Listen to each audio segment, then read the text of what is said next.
Okay, so welcome to the Parenting Versus Podcast. Ignore any background music that you may hear, especially copywriters, because we're in a public place and they're playing music. They're playing that country song, you know, "Oh Lord, won't you buy me a Mercedes-Benz?" Oh, right. Now it's over. But. So you guys are probably going to... Oh, man, I don't know. We're hearing some music. We'll try it out. We'll post this. I don't know. Maybe this will be like Maybe we just content. didn't know. We just didn't know.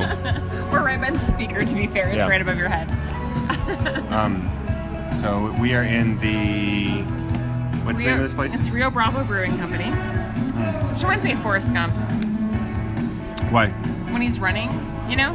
He's running across the country. And he's growing the beard, and everyone's like, "Why are you running?" And "Are you running for women's rights? Are you running for world peace?" Oh, yeah. He's like, "I just felt like running." Yeah. So we're at Rio Bravo Brewing. I'm drinking... It's a new place to us. Super new to us. It's a huge, huge place. I kind of wonder if we should move. Yeah, maybe pause this. Hold on. Pause. Well, hang on. Oh, okay. Because we're in like a secluded place. Unless we go outside. We could sit on those couches. We could sit way over there. There's also a game room. I think we're good. We could go outside. I think it's good. I think we're picking it up. Here's the thing. If we go outside, there's a food truck with barbecue, and I am going to eat the entire truck. Yeah. I'm just going to tell you right now. Right. Like, you can slather that thing in barbecue sauce. I'm all over it. Yeah. All right. So, we're having some beer, and it's good. Parents are watching the kids. Having a vanilla porter at the moment. And Lindsay popped a question to me that I thought was kind of interesting. She basically asked me if I would remarry if Lindsay ever died. Well, it's not to be morbid. I actually had a dream about this last night. It's not like something that's weird. I literally had a dream that, like, I died and Lorenzo got remarried. And so I've been thinking about it all day, and I kind of feel like I know where I stand on this issue. Like, if I died tomorrow, like, would I be okay with you getting remarried? I think it's a valid question. Yeah. And I kind of wonder if, like, a male and female perspective would be a little bit different. Well, because for me, I would say that I would love my wife to become a nun. Never gonna happen. And to foster children and just live a completely holy life. Do you know me at all? Of course I do. I married you. Yeah. Oh man. No, but just to side note this, like, so I found some information, actually. I've been doing a lot of research on my family history, and I found the obituary for my great-grandfather, my grandpa's dad, on my dad's side. So my dad's great-grandpa, he died when my grandpa was like 4, so I never met him. My dad never met him, but he passed away at the age of 41, and he left my great-grandmother with like 3 kids as a widow at the age of 41. So I thought about that, and I'm like, wow, that must have been really hard. And she did remarry like a year later. It was also during the Depression, so that was kind of a different issue. But I was just thinking about how that applies to my life. And like, what happens if I die tomorrow? Or, you know, what happens if Lorenzo died? Can I give you an honest answer? Sure. So honestly, if you were to die tomorrow, or, you know, anytime. Match.com? Tinder. Like, nonstop. I'd be gross. Swiping like crazy. You have 3 kids, dude. Oh, gross. I'd be hanging out at the library. And I'd be throwing up in my grave. And for those of you that are from Albuquerque, the library is in a place where there are books. The library is a place where there's a vast assortment of slutty women. Let's just be honest. Hey, do not name call. I'm just saying, I'm calling it what it is. Yeah. It's called honesty. Yeah. So you can sugarcoat it all you want, sweetheart, but the thing is, it's gross. So there are women who dress very, very in tight clothing. Provocative. And they stand up on counters. They're not librarians, okay? No, but they're supposed to look kind of library-ish. Like, it's encouraged to have them... It's like, oh, that sexy nerd thing, right, like from the 90s, like that crappy costume you bought in like 1997 to be like a sexy nerd. It makes sense, too, like this place. Oh, really? Interesting. No. That to me. Okay, listen to me. I don't like the library, but it originated in the Phoenix area, and based on my recent trip to Phoenix, I'm like, oh, it makes sense. Wow, you've done your research. No, I didn't know that. Yeah, well, I knew that when they first. Oh, hang on. I gotta stop talking so loud. Do you want to hear a funny story? Sure. In a minute? Uh-huh. Okay, when they first... I'm sorry, I'm going to let you finish, but I have a funny story. When they first set up shop, and it's so quiet. I know. So quiet. I like that you're sitting next to a giant Mexican flag and your shirt says, I am New Mexico true. You're like all about New Mexico right now. You know what? Since my move to Portland didn't work out, I'm just going all out. Hey. I'm like, I'm here. I'm just going to roll with it. It's fine. It's fine. So anyway, so it's based in Phoenix. Mm-hmm. Yeah. And that's it, or what? Yeah. Pretty much. That is a good deal. So when we took a trip to Phoenix, and I like Phoenix. It's unique in that, you know, it's the only major city in the United States that is able to hit 120 degrees consistently every summer. I'll give it that. We also have some people that we love very dearly in Phoenix. Yeah, we do. Helps. We do. And you know, the cactus out there are really awesome. And I asked Luke what his favorite. I almost said vegetable, but what his favorite plant was, and he said it was cactus. I thought that was really hipster of him to say, or New Mexican. But we went there and we stopped at a place called the Perch. Mm-hmm. I remember. And it was in, I think, Scottsdale. Yeah. Or yes, Glendale. Glendale. It was in Glendale. And it's this place called the Perch because there are hundreds of these exotic, like, tropical birds in cages. And keep in mind, this is Phoenix in the summer. It's like mega hot, and these birds are like roasting, right? They smell like chicken, just sizzling in the sun. Smell like chicken. And we proceed to walk in these doors. It's a really nice building. There are misters everywhere, but the birds don't get misters. Can I side note something? Yeah. I wrote a review on TripAdvisor because I do that sometimes, a lot of the time actually. I like to review things. Mm-hmm. It's weird. It's a weird hobby. I like to review things. Yeah. And I reviewed it and I said caged birds and free roaming douchebags, and they wouldn't publish it. Because she said douchebags. Because they said douchebags. Yeah. So. But it was a really funny review. I'll be honest. It was probably my best work. Like, no joke. Yeah. So we went in there, and then there were these dudes just talking about how. Okay, so I'm going to start using some language that they used because... That's why we rate this podcast E. Right. And Mom, I know you're not listening, but other Mom. Mom Sue Freeman, Mom, if you're listening, turn it off now. Yeah. Turn it off. I love you. We're going to talk about other people, not us. This is going to make you uncomfortable. Yes. Turn it off. So these guys, these quote-unquote douchebags that Lindsay likes to name... They were like frat trash. Like, I'm sorry, I'm going to call it what it is. It was frat trash, for sure. They were talking about their sexual conquests of the night before. Oh my gosh, it was disgusting.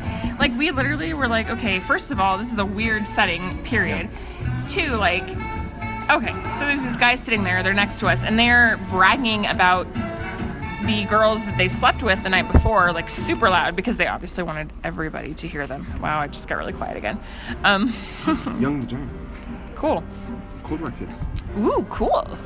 But yeah, so they were like definitely bragging about like their sexual conquests, and they were talking about like, and the words they used were super frat bro, like, for sure. It was like a different language. They were like, yeah, I smashed this girl last night, and I was just like kind of looking at them like, are you for real right now?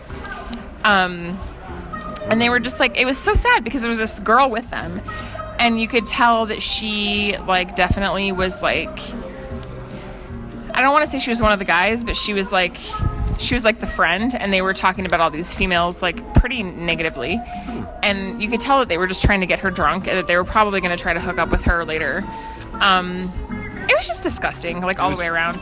It was pretty bad. We like literally had to leave. Like we were like, you know, we would stay here, but like the conversation is so disgusting that we need to go. I did enjoy Phoenix though.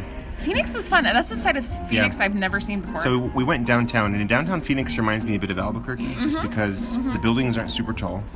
Right. It's, I mean, minus the, what's that building? The Bank One Ballpark used to be called. I don't know. Now it's called, we're taking a selfie. That's for Tippy. Oh, okay. What up, Tippy? I was wondering why there was a naked black dude, like, in the thing. It's not naked. Side note again. So we have this friend from Bible college. His name is Josiah. And we used to kind of make fun of him during gospel choir. because he would like take all these selfies like obsessively, and so we were like, "Are you taking those for your diary?" And then we'd be like, "Dear diary, it's me, Josiah," and then we'd like say these funny things, and he used to get so mad at us.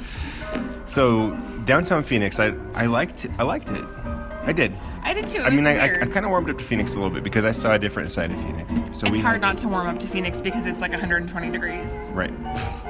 I get it.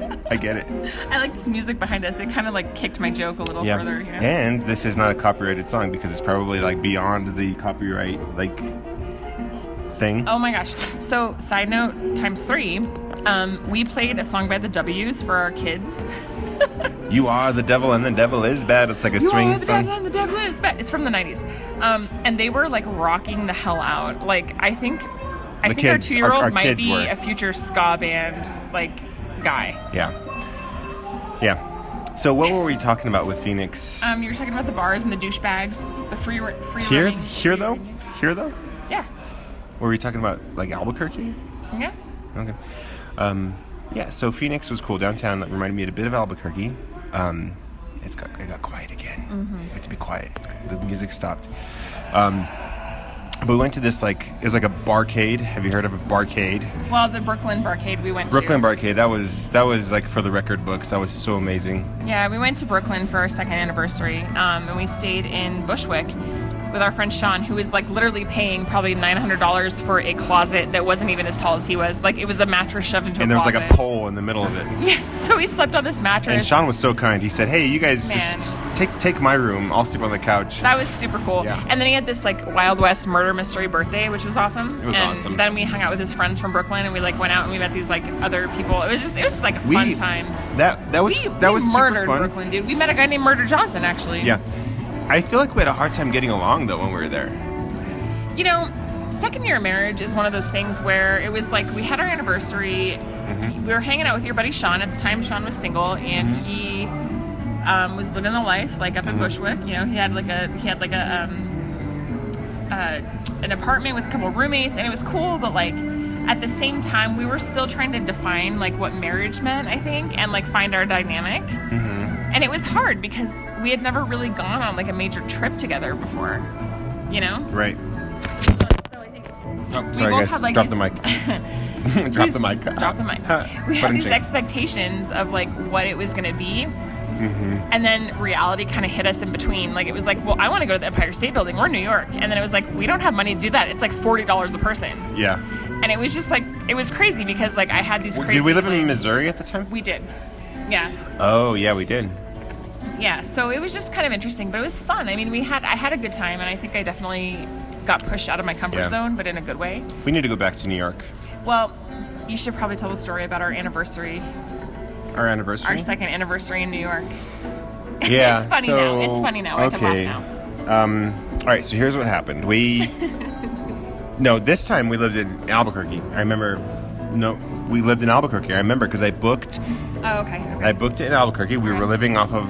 I remember... Yeah, because Joey used to make a joke that you were a true man. Oh, yeah. What up, Joey? So I was on my computer and I booked us a hotel in downtown New York, Manhattan. It was the Hudson Hotel. Look it up. Is it the Hudson? It was the Hudson Hotel. So it's amazing hotel. And I used the Priceline negotiator. I used that hotel booking thing, and I booked our hotel. Our anniversary is March 20th, and I got an awesome price for it. And then we got to Manhattan. We went to the front desk to check in for anniversary, March 20th, 2011. Yep. And the lady's like, I don't have your name on here. You're not on here. And mind you, okay, pause. Mm-hmm. Mind you, our buddy Sean, who we were staying with in Brooklyn at the time, he had to go to work that day, so we brought all of our luggage with us because we took the subway to Manhattan, and we were like, all right, so just we're gonna taking go... the subway is an experience. So yeah, we're gonna go to our hotel, like we're gonna catch the subway, no big deal, and we'll just bring our luggage with us. And he's like, I gotta lock the door, so take your stuff. We're like, cool. So we did that. We were hauling our luggage around Manhattan, trying to find this hotel. We found it. It was gorgeous. We walked in, and it was like the most beautiful, amazing hotel. And we're looking around, and it's like, wow, we're so lucky that we get to stay here. Right. Yeah, and the receptionist at the desk, this is the most awesome, like modern, it's a modern hotel. Yeah, the Hudson Hotel in Manhattan. Look it up. It's gorgeous. I don't know what it's like today. 2017, it's probably different. But she looks at me and she's like, "Oh, Mr. Dominguez, I don't have your name on here. You're not registered." I'm like, "Oh, I booked it through Priceline. You know, the negotiator. You know, Star Trek. Have you ever seen Star Trek? You should check out that because I definitely have a hotel." And she's like, "Well, I'm really sorry you're not on here." So I checked my reservation. I booked it a month before. I booked it for February 20th, and I paid for it. It was like probably $150, $170 for the night, which was cheap. If you don't show, they take your money. And if you don't show, it's done, right? So I checked my reservation. It's February 20th. I was like, "Oh my gosh, Lindsay, this is our second anniversary. I booked the wrong stinking night a month before." I was ready to murder him. And murder Johnson me. Yeah, I was ready to murder Johnson you for sure. So I called Priceline. I was like, "Oh my gosh, like I booked it for the wrong month. Is there any way that you guys can get me a hotel for tonight?" Like, and no, of course not. Like what are you thinking? You booked the wrong night, you idiot. And we asked them, like, could we get a night tonight? And they're like, "Yeah, sure. Give me like $700, you stupid idiot." They didn't say that. They were really nice. Well, but so here's the thing, though. We're newly married. Like, not newly, but it's like 2 years into our marriage, right? That's new. I guess we're newly married.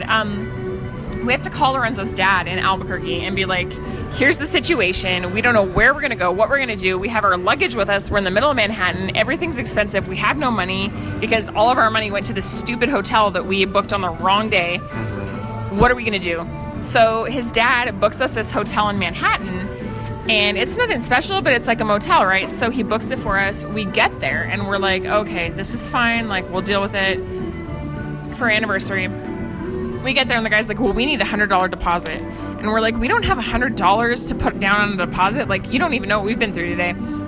So we have to call Lorenzo's dad again and be like, "Hey, can you help us with this $100 deposit?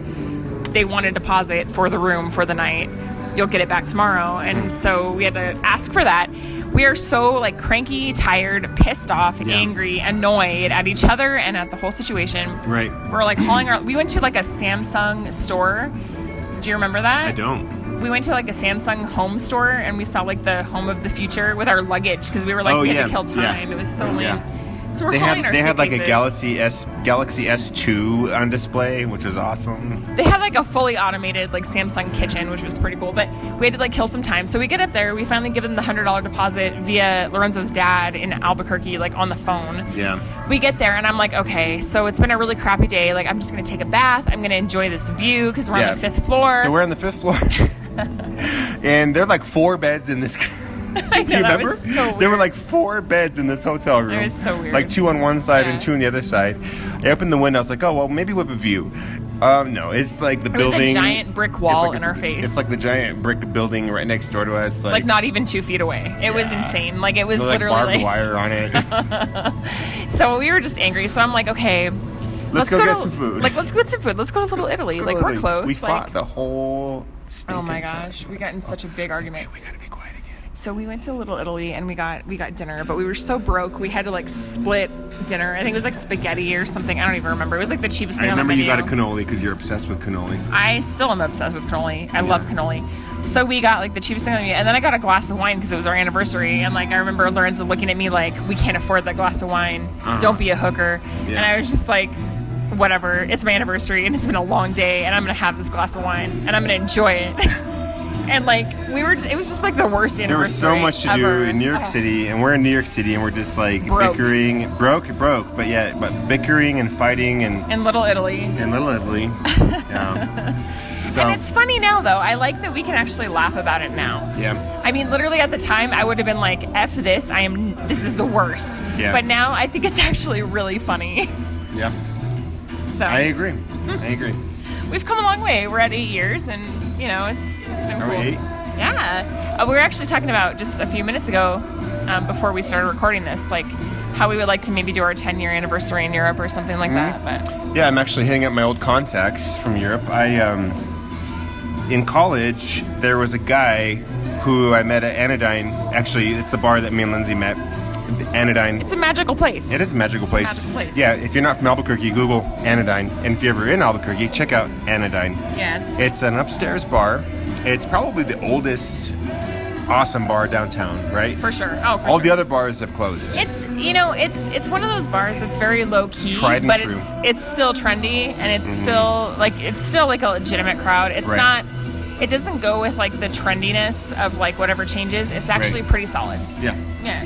And you can get a really strong cocktail there. Like, they do not hold back Oh my on the gosh, liquor. rum and Coke. Yeah. They'll give you like... I used to get the Rogue Soba Ale. It's like a rice beer, and I used to split it with my roommate. That's what we would get every time. And that's so funny because every time I go there, it's like a default. I'm like, oh yeah, I definitely need this Soba Ale. Like, let's split that bomber and let's make it happen. Right. For sure. One time, What were we talking about? I don't know. I should tell you. One time, I was with my brother and with Aaron, which is funny. Yeah. And these guys were hitting on me, so I challenged them to a game of pool, and I won.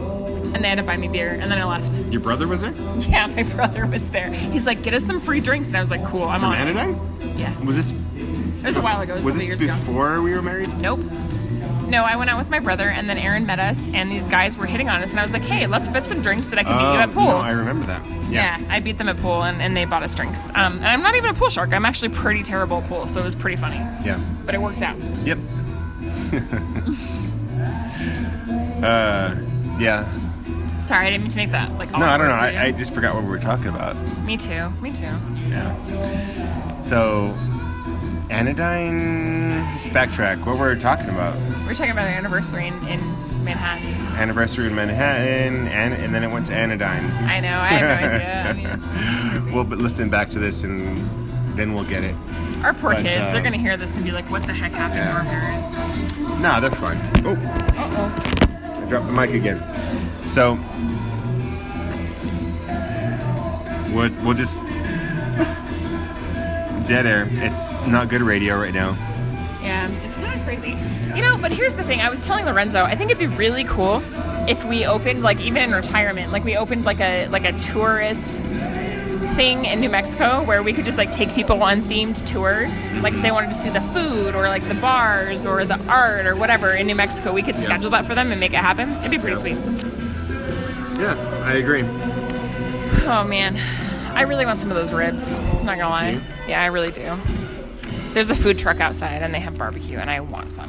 Oh, okay. Between songs, we have to whisper. It's so weird. Shh, be fair. There's like these guys in a motorcycle gang you sitting sure? across the way from us. Yeah. I don't know. They might not be in a motorcycle gang. They are. I saw their jackets. Oh, really? Yep. Oh, there's the Burt's thing. Yep. Well, hey, I think this is probably a good time for us to sign off. It's been lovely and. Well, this is a very short podcast then. We're only on like minute 17. But that's okay. This is bonus. This is a bonus feature for your back to school self. Well, there was something else I wanted to talk about, but I just forgot what it was. Couldn't tell you. Huh. Oh. So, I'm gonna talk about something for just a little bit, and I'm gonna look really weird because I'm in a brewery by myself, but Lindsay's got to leave for a second, and I'm gonna drink her sample. All right. So, I'm here by myself, but and I'm gonna put my phone up like or my recorder like I'm talking. But basically, what I wanted to talk about was a training that I went through. What was it? So I'm a teacher, right?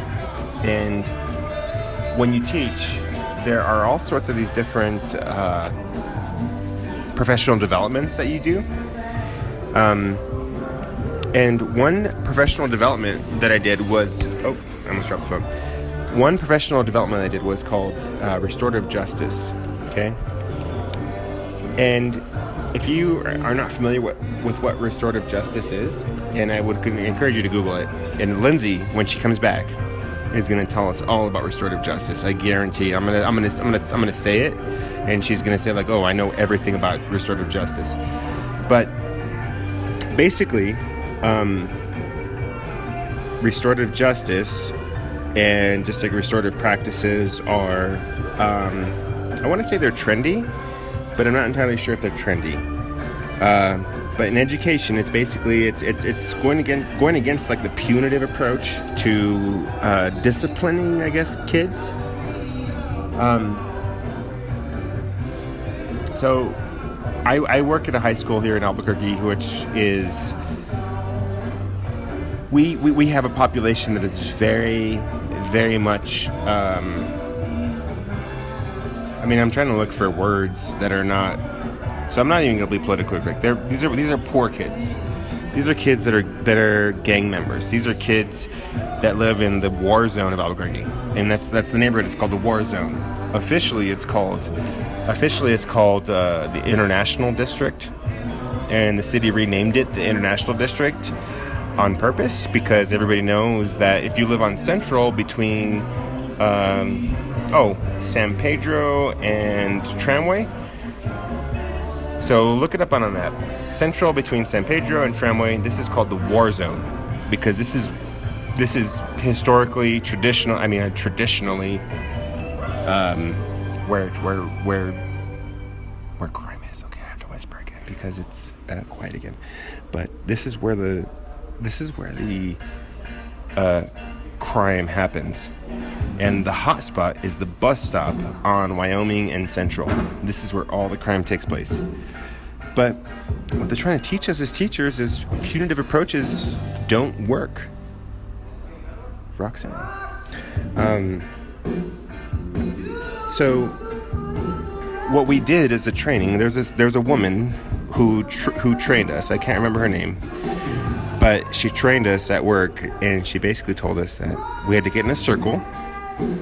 So I walk into the cafeteria of my high school, and this is the oldest building high school in Albuquerque. So imagine just a very, very old building, right? So I walk into the cafeteria, and they have chairs set up in a circle, and in the center of the circle is a rug.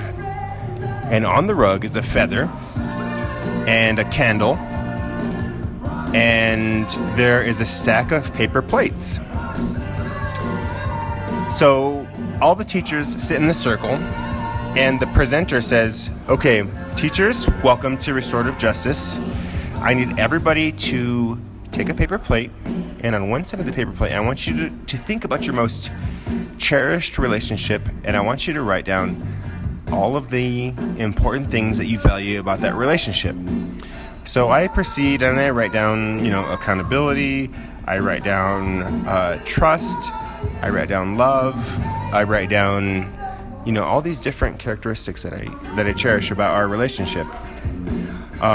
So when I'm done, accountability was one of mine.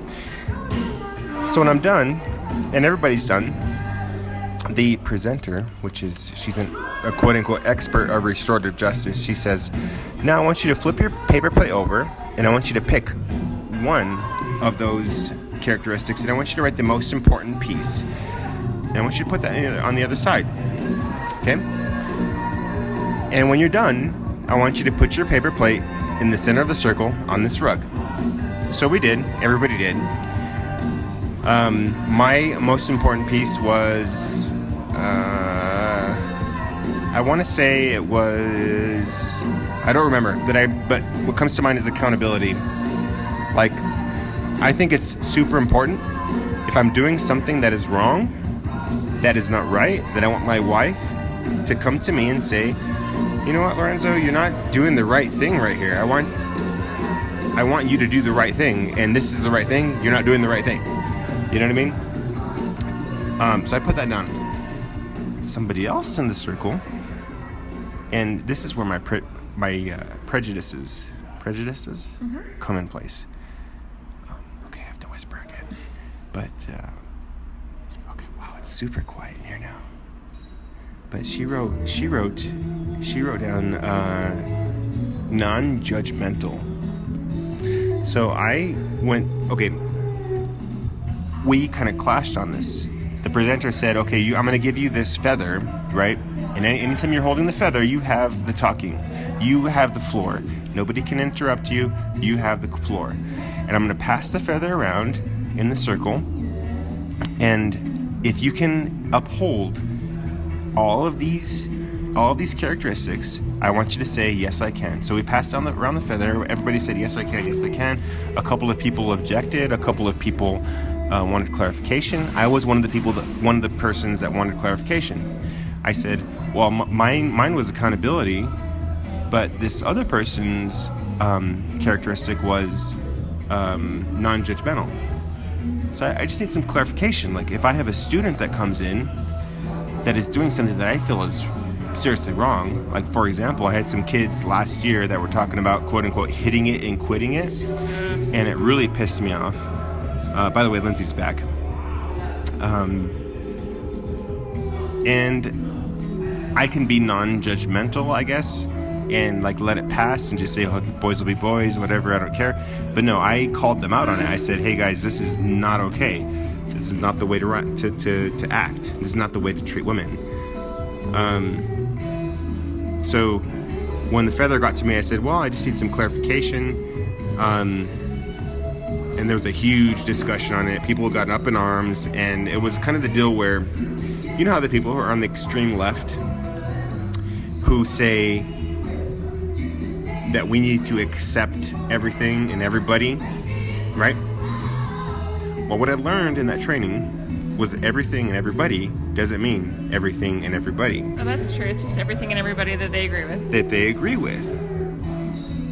And there were two. Isn't that funny though? Isn't that ironic? Like, yeah, like that people can push so hard for social justice and say like, oh, you need to accept everything and everybody, but only the everybody and everything that I agree with. Right. Like, if it's outside of that scope, then I'm so offended. And then they throw that word around, offended, because that's a hard-hitting word. Yeah. So ours was the first session, right, of the restorative justice, which I don't think is a bad thing. I think it's good, right? And restorative justice has a purpose. These are practices that people at my high school are already doing. Yeah. But there was a second session, and one of the security guards had something to say that was, it was not what people's, like, if you're, they weren't comfortable hearing it. If you're in the left mainstream and you hear this, and I'm just gonna preface and say I'm kind of left leaning. I think I'm kind of left leaning. I'm not like hardcore left, but I'm sort of left leaning. Yeah, you're of the left persuasion. I get it. Right. Mm-hmm. I mean, I hope that I have my own thoughts, but he said something that isn't in the left mainstream, and he's a super nice guy. He cares about the kids, right? He really does. And they basically like called him out, and they made him feel uncomfortable, and I wasn't there, but like at the end of the day, he addressed the entire school, the security guard. And he almost like started crying because he felt like he just wanted to tell all the teachers, like, hey, I hope you guys don't feel less of me. I hope you guys don't feel like I don't love the kids, because I do.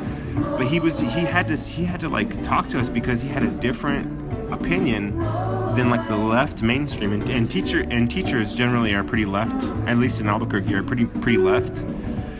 But he's not. And it just made me feel, I don't know, it kind of opened my eyes to like how we're sort of in our tribe, and we kind of like... People, I mean, it doesn't matter what side you identify with, like, you're going to be biased. Yeah. But the idea is that I think you need to judge every single person based on their individual beliefs and ideals and get to know that person rather than sit there and decide left, right, the end. Like, that's what drives me crazy is, like, a lot of people look at the world in black and white, and the world is not black and white. The world is actually predominantly gray. And so you need to find what spectrum of gray you're fitting on, because there are always exceptions to every single standpoint, every single point of view, every single situation, left and right. There are always exceptions. And so don't presume that you know everything about everybody all the time, because you don't. You don't. It's true. So, anyway. It's very true. But when you were gone, I was talking about restorative justice and my training that I had. So... Nice. Anyway, I think we're gonna probably head out. Mm-hmm. So thanks for this weird and strange and funky time. Yeah, and I'm not even gonna apologize for the background noise. I have to. Just do the background noise here, sir. Well. All right. Yeah.